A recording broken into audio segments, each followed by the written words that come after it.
আসসালামু আলাইকুম রাহমাতুল্লাহি ওবারাকাতুহু। আমার আজকের রেসিপি দুধ দিয়ে সেমাই রান্না। বাড়িতে মেহমান আসলে খুব সহজে সেমাই রান্না করে পরিবেশন করা যায় এবং বিকেলের নাস্তায় বা বাচ্চাদের সহজে সেমাই রান্না করে দেওয়া যায়। এবার সেমাই রান্নাতে আসা যাক। প্রথমে আমি কিছু বাদাম কুচি, কিছু কিশমিশ, সামান্য দারচিনি এবং 4-5টা এলাচ নিয়েছি এবং 1 প্যাকেট লম্বা নূর সেমাই ভেঙে ভেঙে নিয়েছি। 1 কেজি পরিমাণ গরুর দুধ ভালোভাবে জাল দিয়ে ঘন করে নিয়েছি। একটি কড়াইতে 2 চামচ পরিমাণ ঘি দিয়েছি। ঘিটা ভালোভাবে গরম হলে বাদামটাকে ভালোভাবে ভেজে নিব। বাদামটা ভালোভাবে ভাজা হলে কিশমিশগুলোকে ভালোভাবে ভেজে নিব।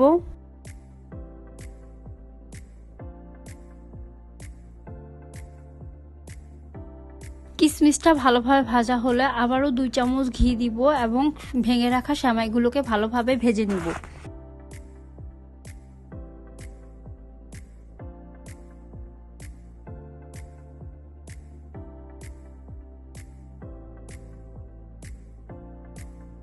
সেমাইগুলো ভাজার মাঝে আমি সামান্য ঘি দিয়ে গরম মশলাগুলো ভেজে নিব। আপনারা চাইলে সেটা আলাদা ভেজে নিতে পারেন।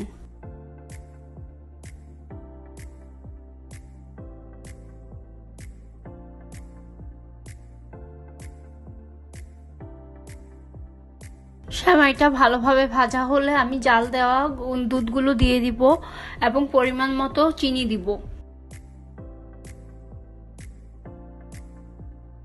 সামান্য লবণ দিব, আপনারা চাইলে স্কিপ করতে পারেন।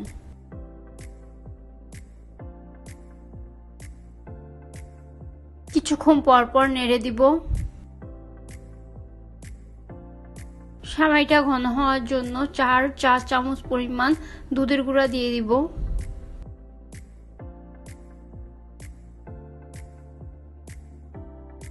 নতুন নতুন রান্না পেতে আমাদের পাক শিল্প চ্যানেলটিকে সাবস্ক্রাইব, লাইক, কমেন্ট, শেয়ার করে আমাদের পাশে থাকুন।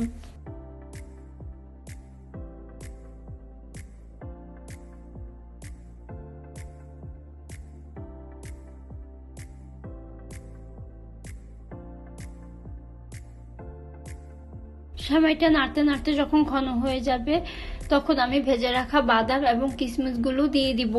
বাদাম এবং কিশমিশগুলো দেওয়ার পর ভালোভাবে ফুটে উঠলেই নেড়ে চেড়ে আমি তুলে নিব। তৈরি হয়ে গেল আমার নতুন স্বাদের সেমাই রান্না।